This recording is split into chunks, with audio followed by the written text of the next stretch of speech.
sekarang peperangan antara Cina dengan Amerika selama ini adalah perang dagang. Kemudian terjadi berlanjut dengan perang biologis. Ke depan dalam waktu yang tak lama lagi, kita lihat beberapa bulan ke depan akan terjadi perang senjata. Dan inilah perang yang paling menghancurkan. Saya tak mampu bayangkan seperti apa porak-porandanya kehidupan dan peradaban di masa-masa yang akan datang, Pak. Ini tahun 2020. 2020 ini akan lebih berat daripada 2019. Dan 2021 akan lebih berat daripada 2020. 2022 jauh di atas 2021. Kenapa demikian? Ada hadisnya. Dan ini sebuah kepastian dari Rasulullah. Isbiru, bersabarlah kalian, fa innahu la ya'ti 'alan nasi zaman illa alladhi ba'dahu syarrun min hatta talqaw rabbakum. Bertahanlah kalian, bersabarlah kalian, sabar dalam salat, sabar dalam ibadah, sabar dalam keistiqomahan menjalankan Islam yang kafah, sabar dalam berdakwah, sabar dalam perjuangkan Islam, sabar dalam mencari rezeki yang halal, sabar dalam mempertahankan ukhuwah sesama orang-orang beriman. Sabarlah kalian, bersabarlah. Fa innahu la yati alaikum zaman. Nanti kata Rasul akan datang suatu zaman. Nah, ini zaman yang saya pernah uraikan berkali-kali di masjid ini juga. Ini sudah pertemuan keempat kalau nggak salah saya di masjid ini ya. Yang waktu itu malam itu padat sekali, dan itu wajar, siang ini masa-masa orang masih gentayangan kemana-mana. Ini fase pertama, fase Nabi memimpin kita. Fase kedua, fase para sahabat memimpin kita. Nggak nampak kan, Bu? Nah, Ibu nggak nampak, Bapak yang di depan nampak. Tapi suara kita jelas ya, insya Allah. Yang fase yang ketiga, umat Islam dipimpin oleh para khalifah yang menggunakan sistem kerajaan. Nah, sekarang ini fase keempat. Di fase keempat ini Islam sedang tidak memimpin dunia. Fase 1, 2, dan 3 Islam memimpin 2/3 dunia. Nah, fase keempat ini fase di mana umat Islam dizolimi di mana-mana di seluruh dunia. Islam dibenci dan diperangi di seluruh dunia. Ini fase keempat, fase kita sekarang. Lihat yang terjadi di India sekarang. Yang terjadi di India sempurna, Pak. Apa yang digambarkan Nabi juga sudah di depan hidung kita masing-masing. Nabi berkata, nanti di akhir zaman akan ada 2 kelompok umatku yang akan masuk surga tanpa hisab. Jadi kelanjutan kita dengan India, dengan hadis ini saya katakan pasti akan terjadi.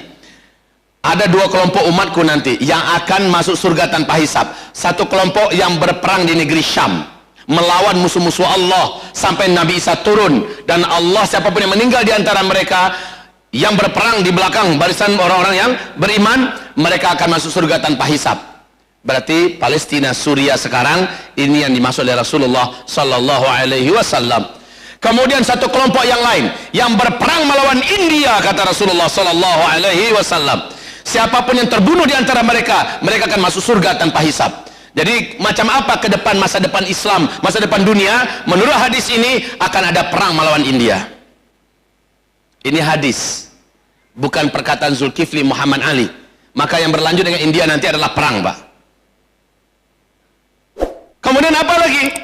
Juga dalam sebuah hadis yang juga kuat dan sahih, Nabi mengatakan, tidaklah terjadi kiamat sampai terlebih dahulu kamu berperang melawan suatu kaum sigharul a'yun, picak-picak matanya, sipit-sipit matanya, pesek-pesek hidungnya, muka mereka, kata Rasulullah SAW, seperti pantat kuali yang kena tempeleng, bulat dan picak, kulit mereka kemerah-merahan.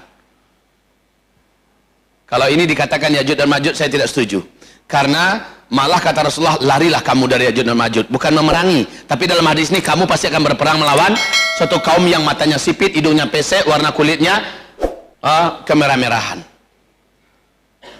Maka hamba-hamba Allah yang kami muliakan, di fase keempat ini yang kita hadapi akan semakin berat, semakin berat.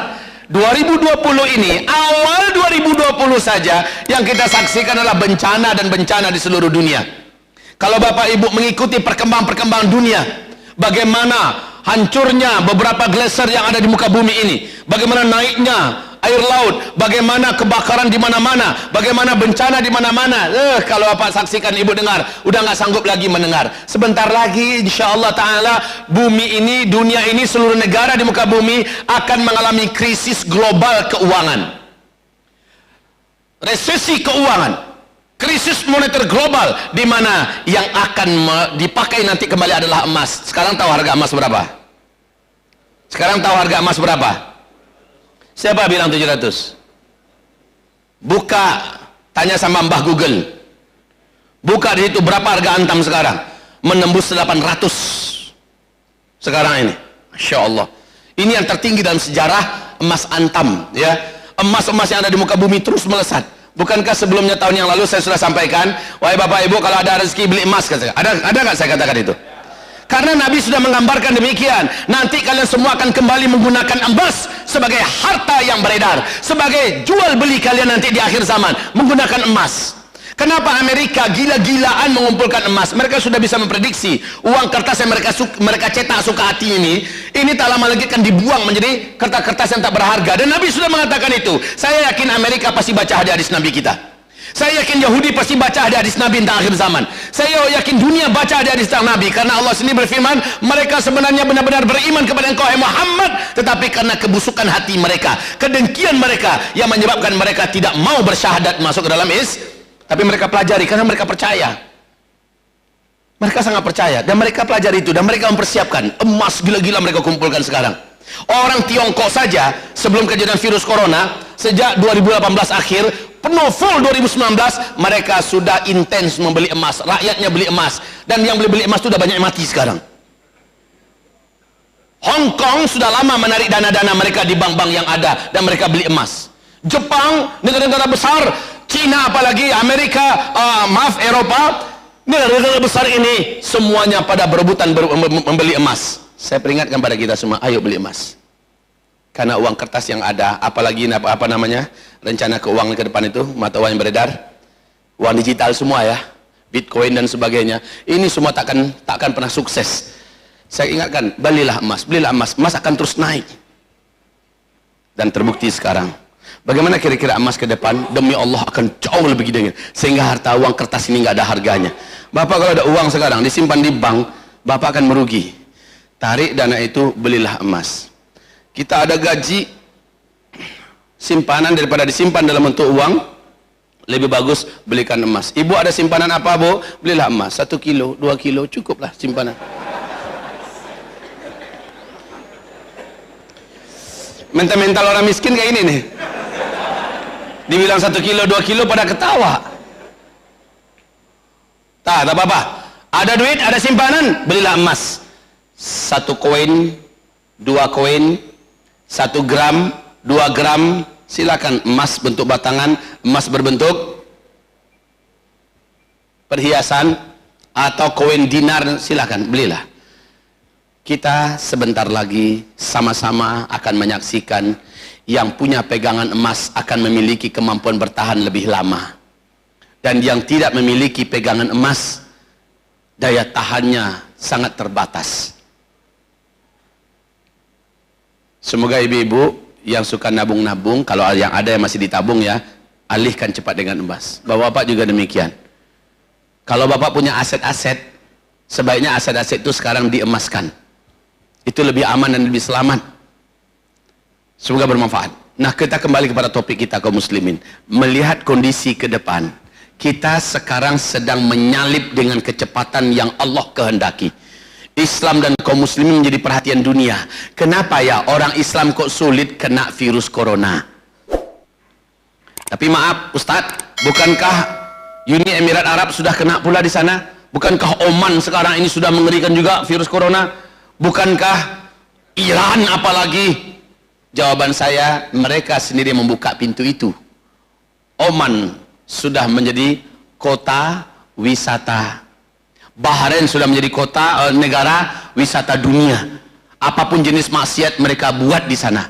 Apalagi Uni Emirat Arab. Jangan tanya tentang Dubai. Texasnya Timur Tengah itu adalah Dubai. Jangan tanya itu, Pak. Arab Saudi sejak 2016 di tangan putra mahkota sudah dirubah menjadi negara sekuler, pintu-pintu maksiat dibuka lebar-lebar. Betul tidak? Mereka yang membuka pintu-pintu maksiat itu, mereka halalkan apa yang sebelumnya haram. Dan satu persatu secara Islam mereka pijak-pijak, mereka injak-injak. Sehingga sebentar lagi coba lihat Pak, apa yang terjadi Bapak Ibu ketika tawaf sudah sedikit orang-orang yang datang karena dihalangi orang untuk masuk. Yang terjadi apa? Bapak pernah main gasing? Pernah main gasing? Bagaimana gasing itu ketika putarannya masih sangat kuat? Gasing itu stabil apa tidak? Tapi ketika dia melambat dan semakin melemah, apa yang terjadi dengan gasing tersebut? Dia goyang, semakin goyang dan semakin kencang dan semakin kuat getaran goyangnya, betul tidak? Dia bisa oleng ke kiri ke kanan. Ini yang terjadi Pak, bumi ini bergantung kepada energi langit yang bersambung dengan bumi, dan itu hanya dihasilkan dari putaran tawaf orang-orang beriman yang mengelilingi Ka'bah. Ketika orang-orang beriman mengelilingi Ka'bah dikurangi jumlahnya masuk, yang terjadi adalah sedikit sekali orang yang akan tawaf. Nah ini berbahaya untuk bumi Pak. Maka Rasul mengatakan di akhir zaman, di tengah-tengah kekacauan di muka bumi, Makkah, Madinah dan negeri sekitarnya akan gempa. Akan gempa. Gempa itu kan goncangan tadi Pak, karena melemah. Sumber energi positif yang akan menghalau segala kejahatan, energi negatif itu tertahan karena orang-orang dilarang untuk melaksanakan ibadah haji dan umroh.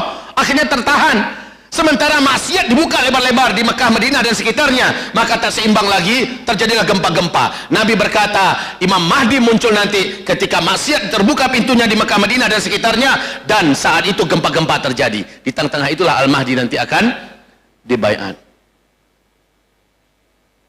Merinding Pak kalau kita ikuti ini semua. Lalu kata Rasulullah SAW dalam hadis sahih riwayat Muslim, apa kata Rasulullah kepada Muadz bin Jabal? Rasulullah berkata, syarat akhir zaman itu nanti adalah Baitul Maqdis kembali dijajah oleh musuh Allah dan musuh kita. Ternyata pelaku penjajahan Baitul Maqdis kita sekarang ini adalah si Donald Bebek. Dia pelakunya, dia mewujudkan hadis itu. Kita geram dan marah, kita sangat murka, dan kita sangat tidak terima. Tapi ingat hadis itu, kita akhirnya tersenyum walaupun senyum itu sangat pahit. Kita tersenyum. Yes, berarti inilah dia masa dikatakan Nabi. Setelah mereka menguasai Baitul Maqdis dengan cara-cara yang kotor ini, maka yang terjadi apa?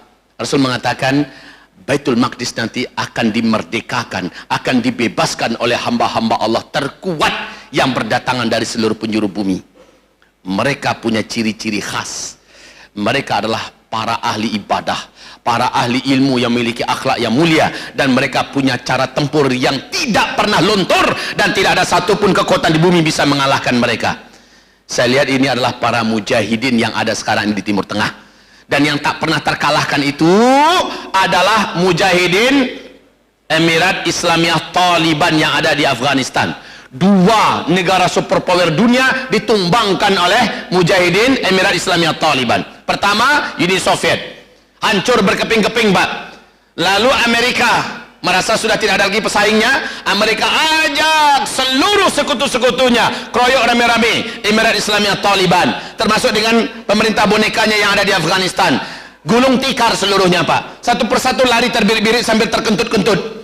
Inggris lari, Prancis lari, Belanda lari, Jerman lari, semuanya menyerah, tak sanggup melawan Emirat Islamiyah Taliban. Allahu Akbar. Kemudian terakhir 2019 kemarin, di bulan Agustus September, dengan resmi dalam keadaan hina, Amerika mundur dan menarik semua kekuatan dan militernya yang ada di Afghanistan. Lalu boneka buatan Amerika mau ngapain lagi? Emirat Islamiyah Taliban dengan resmi mengumumkan berdirinya Emirat Islamiyah Taliban yang resmi menjalankan syariat Islam 100%. Dengan gagah dia berjalan ke muka bumi ini. Apa iki?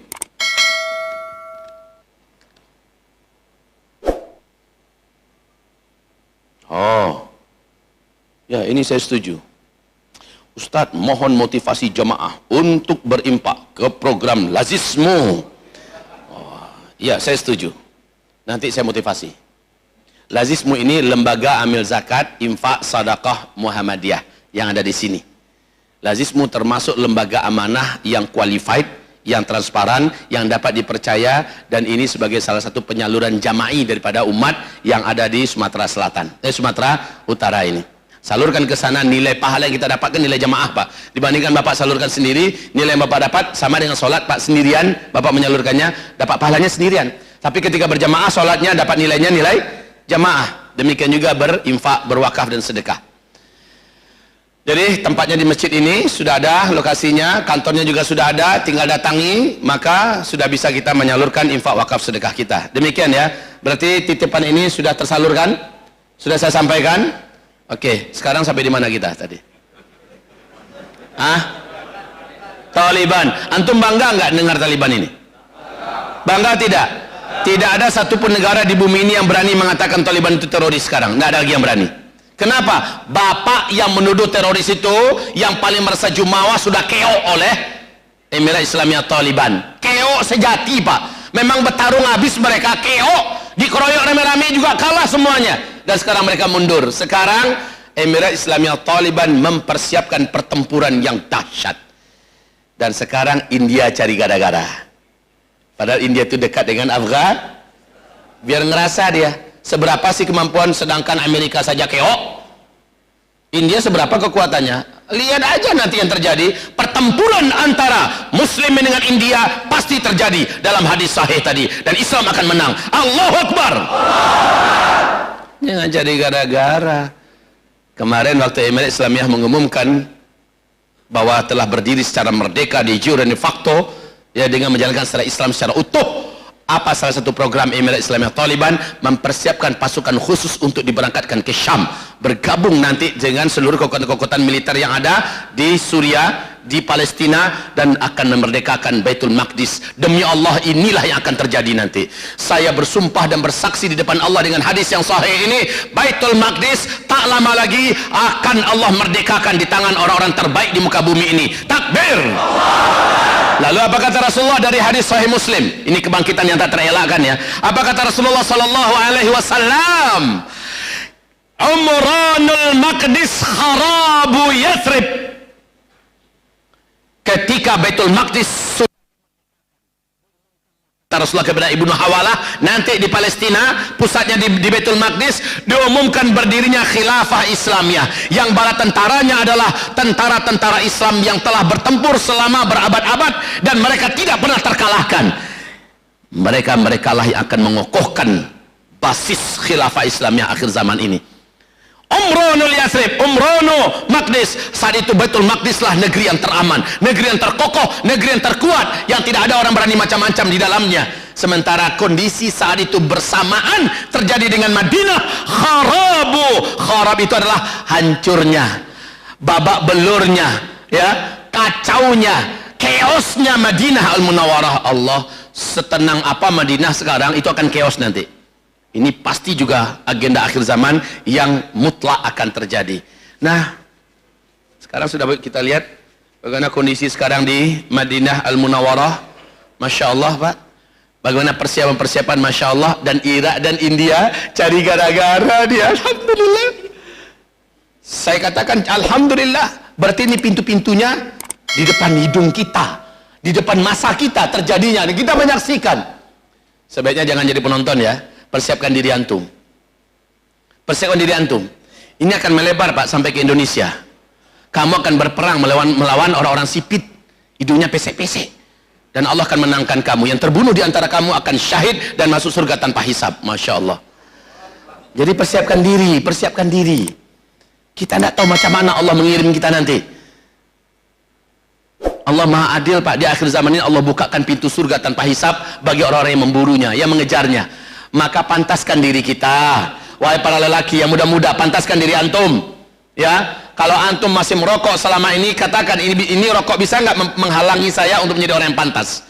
Rata-rata orang perokok larinya 300 meter 1 kilo itu insya Allah pingsan. Ustadz saya kuat Ustadz, ya baguslah, saya nggak mau meninggalkan rokok Ustadz, terserah anda. Yang pasti adalah apakah kira-kira orang yang membakar-bakar duitnya, melakukan hal yang mubazir, kemudian mereka menolong usaha musuh-musuh Allah dengan membeli dagangan-dagangan mereka, orang macam antum itu layak terpilih? Itu aja jadi pertanyaannya.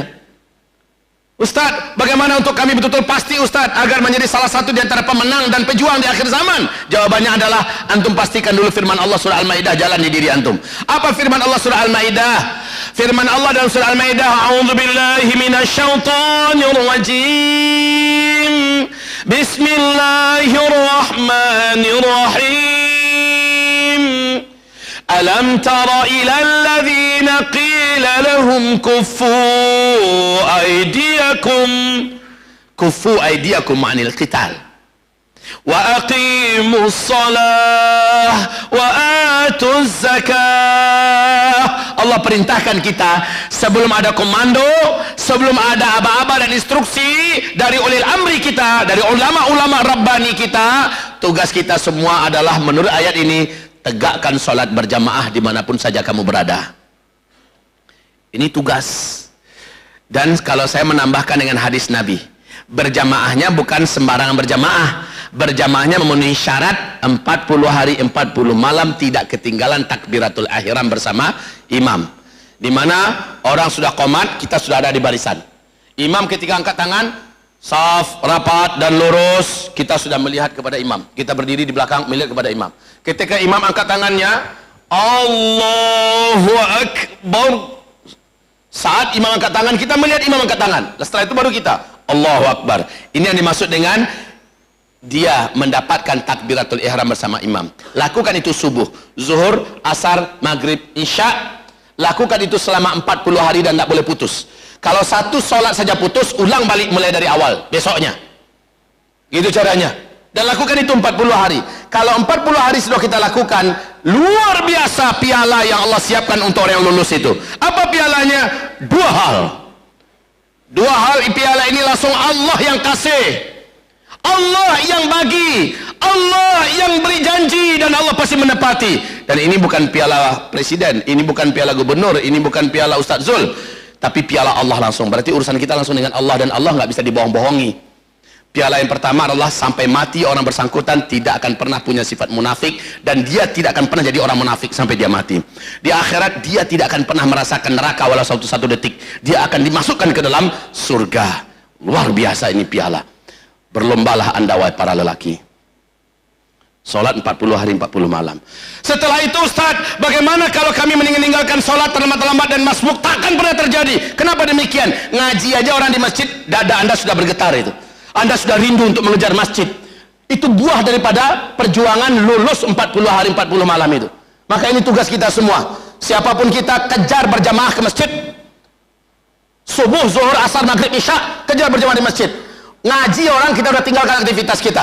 Orang azan, kita udah di masjid, kita sempat tahiyatul masjid, kita sempat sholat sunat qabliyah, dan nanti kita bersama dengan imam, lalu kita sempat zikir yang sempurna, lalu berdoa, lalu sholat sunat ba'diyah. Lakukan itu selama 40 hari. Bapak dan kita semua akan dipantaskan oleh Allah menjadi pejuang-pejuang yang sukses di akhir zaman ini.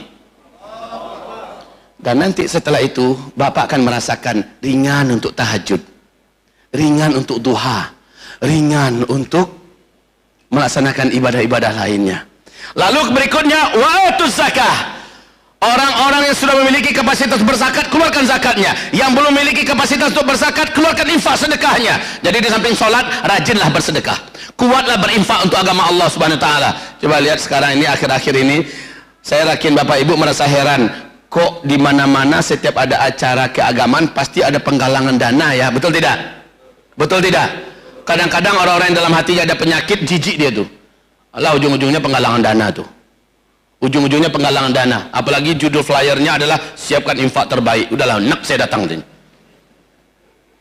Itu memang cara Allah di akhir zaman ini. Karena ternyata paket yang membuat kita sangat kuat, lahir batin kita, mentalitas kita, dan kejiwaan kita, fisik kita, paketnya adalah disiplinlah sholat berjamaah dan kuatlah berinfak bersedekah.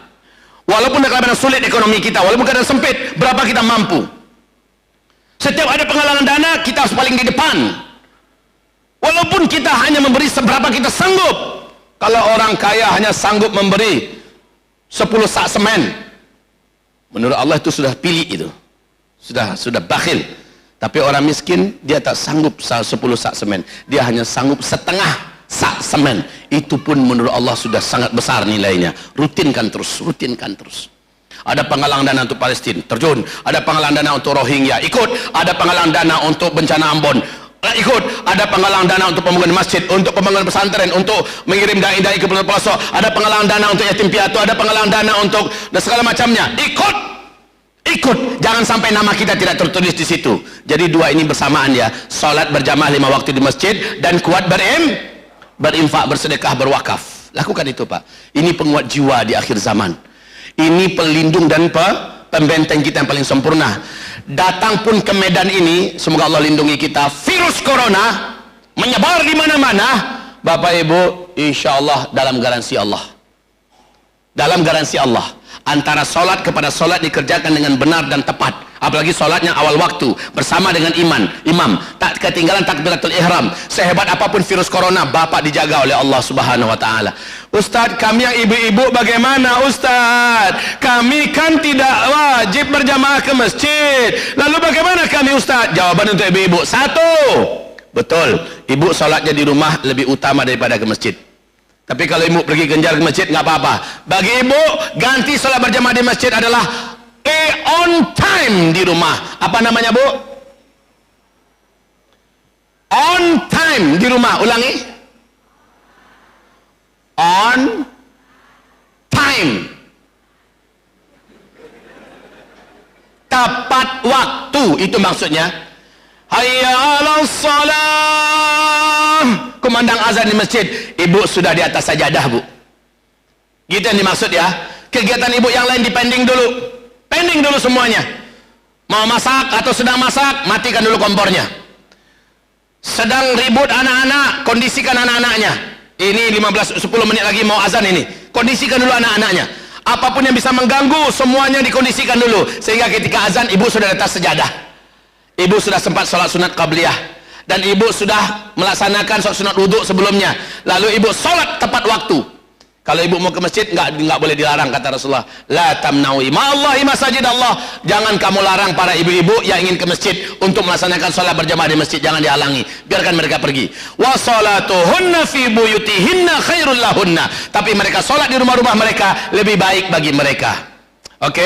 Ini amalan kita. Masya Allah, Pak. Tertarik tidak Bapak Ibu? Tidak pernah jadi munafik sampai mati. Tertarik tidak? Tapi ini urusannya kejujurannya dengan Allah lah ya. Kalau merasa kita, ya Allah, saya udah 15 hari disiplin, tapi hari ini asar saya masbuk 1 rakaat. Ya Allah, berarti besok mulai lagi. Hamba mulai besok, ya Allah, memulai lagi. Hamba janji, ya Allah, hamba tak akan terlambat lagi. Tiba-tiba pas hari ke-37 umpamanya, nggak sempat takbiratul ihram bersama imam. Nggak sempat. Pas imam sudah Allahu Akbar, kita baru nyampe di pintu. Ya, berarti enggak bersama dengan imam takbiratul ihram. Berarti ulang balik besok 1 lagi. Dan itu dilakukan dengan ikhlas. Kan enggak ada kerugiannya kita melakukannya, betul tidak? Ketika Bapak sudah lulus 40 hari, maka ketika itu dijamin Bapak akan menjadi pencinta sholat sejati di mana saja Bapak Ibu berada. Dan Bapak akan memiliki jiwa yang kuat. Ketika terjadi panggilan jihad, Bapak orang yang paling di depan. Allah berikan kekuatan yang tak pernah Bapak bayangkan ada pada diri Bapak. Walaupun kita kecil, badan kita kurus ya, tapi pada hari hanya Bapak memiliki kekuatan yang tidak bisa dibendung oleh musuh-musuh Allah Subhanahu wa taala. Ini adalah barokah salat 40 hari 40 malam. Saya sarankan bagi yang punya pesantren, siapa tahu ada yang punya pesantren ya, bukalah program salat, program pesantren 40 hari. Di mana nanti anak-anak yang tamat SMP mau ke SMA, sebelum mereka masuk SMA, masukkan mereka dulu ke pesantren 40 hari ini. Ikuti program sholat berjamaah 40 hari 40 malam. Begitu juga yang dari SMA mau kuliah, masukkan mereka dulu ke program pesantren 40 hari. Yang kuliah mau bekerja, masuk dulu ke program pesantren 40 hari supaya dia tidak menjadi munafik. Ini akhir zaman, Pak. Akhir zaman, supaya dia tidak menjadi munafik, dia pastikan dirinya sudah melaksanakan program ini agar dia menjadi pencinta sholat. Dan orang kalau sudah begitu, Pak, semua sifat munafik tidak akan ada pada dirinya. Suka bohong, suka dusta, suka maling, suka berpura-pura, suka bergaya, semuanya hilang. Dia akan menjadi orang yang disiplin, orang yang jujur, orang yang amanah, orang yang kuat. Ini yang terjadi, Pak. Ini buah daripada sholat 40 hari 40 malam. Jadi jangan main-main ya. Orang munafik itu sangat takut mati, sangat takut menempuh resiko. Sementara itu sudah Allah hilangkan, sehingga ketika ada panggilan jihad, kita paling di depan. Kita paling di depan. Kita sudah tidak takut apa-apa lagi. Kita rindu dengan Allah, kita rindu dengan surga Allah. Ketika panggilan itu datang, Allah sudah siapkan mental kita dan nyali kita. Beda kalau orang munafik, Pak, selalu mereka cari alasan untuk nggak ikut. Salat 40 hari kuncinya. Jadi nggak usah lah sekarang latihan fisik, apa, pegang jeep. Ya. Kemudian nggak usah itu dulu, sholat dulu tertibkan. Coba dengar itu ayat, wa aqimus shalah, jagalah sholat kalian secara berjamaah. Dan itu perintah Allah. Itu dululah, jangan terlalu banyak teori, pakai latihan kungfu, wing chun, apa segala macamnya. Nantilah itu. Silakan kalau mau latihan fisik, bagus, tapi sholatnya disiplinnya nomor 1. Pokoknya 10 menit menjelang azan kita udah menuju masjid, udah selesai itu Pak, aman kita. Kalau itu prinsip kita, lillahi ta'ala, jangan, bukan untuk berbangga-bangga ya, karena si orang munafik sholat itu, kalaupun dia sholat pasti akan umumkan pada orang lain, oi aku udah selesai 40 hari. Jelas orang munafik gagal total, niatnya itu sudah nggak benar, niatnya lillahi ta'ala, dia nggak mau umumkan. Kalau terjadi dia lulus, dia akan sujud syukur kepada Allah, dan setelah itu dia akan menjadi orang yang sangat-sangat super disiplin, super amanah, super jujur, dan super tangguh Pak. Ya, sholat 40 hari 40 malam. Yang mau pensiun, saran saya juga demikian Pak. Sebelum saya pensiun, atau nanti program pertama saya setelah selepas pensiun, saya masuk pesantren 40 hari. Kerjaan kita ngapain di pesantren 40 hari itu? Kerjaan kita, 1, memastikan sholat 40 hari kita selalu bersama imam, dan tidak ketinggalan takbiratul ihram bersama imam. Dan kita dikawal, dikomando oleh sang mudabbirnya ya. Yang kedua, apabila bacaan Quran kita selama ini nggak bagus, saatnya kita memperbaiki bacaan Quran kita selama pesantren 40 hari itu. Apabila bacaan Quran kita sudah bagus, maka saatnya kita menambah hafalan Quran kita. Apabila kita sudah punya hafalan, perkuat hafalan itu dan kemudian tambah lagi hafalan yang baru. Apabila kita buta tentang masalah fikih dan sebagainya, saatnya kita belajar dan mendapatkan training ya, seminar demi seminar, judul-judul fikih yang ada, sehingga bertambah ilmu kita dalam 40 hari. Ini namanya pesantren 40 hari. Nah ini saya lakukan sekarang di pesantren saya Pak. Alhamdulillah, santri-santri kami yang kecil-kecil itu, yang tingkat SMP itu, Masya Allah, sebelumnya saya masih rutin melihat jamaah-jamaah apa tuh, santri-santri kami ada yang telat 1 rakaat, ada masih. Sekarang ini Allah saja yang kami puji dan kami syukuri, ketika ide ini mencuat ke permukaan dan saya wujudkan Pak. Orang belum azan lagi, kadang-kadang orang antara azan udah dalam masjid semuanya, santri, semua guru-guru juga sudah dalam masjid. Mereka semuanya pada berlomba-lomba. Ada yang dengan jujur mengatakan, lemes dia terduduk, udah 5 hari saya disiplin, hari ini saya ketinggalan takbiratul ihram bersama imam, berarti besok saya ulang lagi dari awal ya. Dengan jujur, kejujuran itu muncul anak kecil-kecil Pak, tingkat-tingkat SMP, sudah tumbuh kesadaran mereka, mereka tidak boleh main-main untuk memburu sholat. Ini sudah bekal yang sangat utama. Saya berharap pesantren dan kita-kita semua lakukanlah hal yang sama. Dan ini tawaran Rasulullah loh ya. Pemberi pialanya siapa? Allah Azza wa Jalla. Yang akan terjadi pada kita apa? Yang paling keren itu adalah di dunia tidak pernah menjadi orang munafik sampai mati, di akhirat tidak akan masuk neraka. Berarti kita dijamin masuk surga. Apa yang lebih hebat daripada ini? Maka jangan katakan saya nggak bisa. Jangan katakan Anda sombong. Minta maaf ya, Anda sombong kalau Anda berani mengatakan saya tidak bisa. Masuk surga masa nggak minat? Minat Ustaz. Lalu kenapa Anda tak bisa hanya sekedar mengerjakan sholat 50 hari? Maka ini jangan katakan saya tidak bisa, tapi katakan saya suka, saya mau, saya pasti bisa. Bismillah, mulai begitu. Lalu infak sedekahnya kuatkanlah. Walaupun penghasilan kita satu hari itu hanya 10.000, 15.000, 1.000 minimal. Setiap hari berinfaklah untuk agama Allah Subhanahu wa taala. Baik kaum muslimin yang kami muliakan, menyongsong kemenangan itu nggak banyak-banyak teorinya. Bagi saya 2 ini yang harus kita maksimalkan dulu, kerjakan ya. Maka masjid-masjid di mana-mana kalau ini hidup penuh tuh 5 waktu Pak. Masjid Al-Jihad ini bisa-bisa insya Allah penuh sampai keluar kalau ini dihidupkan oleh orang-orang kembali Pak. Dan setelah itu jangan pikir ada yang bisa mengalahkan Islam. Seperti kata Yahudi, kalau sholat 5 waktunya orang Islam sudah seperti Jumatan, maka tidak ada yang bisa mengalahkan negeri itu. Makanya sekarang ya, imbauan saya nggak macam-macam. Ayo semuanya kita latihan menembak, kita latihan. Nggak, itu imbauan saya sekarang. Imbauan saya adalah ayo sholat berjamaah di masjid. kejar masjid. Pastikan kita sudah di masjid sebelum orang azan. Pastikan kita adalah ahlul masjid. Idza ra'aita rajulan aktsara khutah lil masajid fashhadu lahu bil iman. Apabila engkau melihat orang-orang sudah memperbanyak langkah kakinya menuju masjid, fashhadu lahu bil iman. Kalian boleh bersaksi bahwa mereka adalah orang-orang yang beriman. Ini kota untuk jalan sekarang. Jalan. Ini yang dimaksud tadi, jalan sekarang. Soalnya setelah ini akan ada lagi agenda dari saya. Ini sekarang agenda Lazis. Jalan, kaum muslimin, jangan buat gemetar tangan kita memegang dompet kita. Ya, jangan takut yang kita pergikan tidak akan hilang. Dia akan kembali 10 kali lipat. Jadi yang kita pergikan ini untuk memanggil kawan-kawannya. Maka pergikanlah. Makin banyak kita datangkan, 100.000 yang datang 1 juta. Matematikanya dengan Allah begitu. Ini garansi Allah dalam Al-Quran. Jadi kalau kita berikan 10.000, yang akan datang adalah 100.000. Berimanlah kita dengan Allah, ya. Maka jangan ragu-ragu. Ini untuk lazismu. Setelah itu menjelang kita doa nanti, saya juga akan mengajak kita dan menghimbau kita semua untuk saat ini, alhamdulillah, selepas acara pembukaan gedung Madrasah Mulazamah Al-Hufaz kita di Payakumbuh, Sumatera Barat dengan Ustadz Abdul Somad, di YouTube ada melihat nggak? Maka setelah itu gedung kita ini dipadati oleh anak-anak lelaki kita yang pergi belajar ke sana. Sekarang masjid kita yang 10 kali 12 sudah membludak Pak, meluap sampai keluar. Anak-anak sampai dan jemaah sudah sampai ke tanah perginya. Jadi saya punya program akan memperluas kembali masjid kita, dan ini akan saya imbau kaum muslimin, ayo sama-sama kita bangun masjid, ya, rumah Allah di sana. Nah, sekarang yang jalan adalah untuk lazismu, dan ini juga kepentingan untuk agama Allah Subhanahu wa taala. Maka jangan ragu-ragu.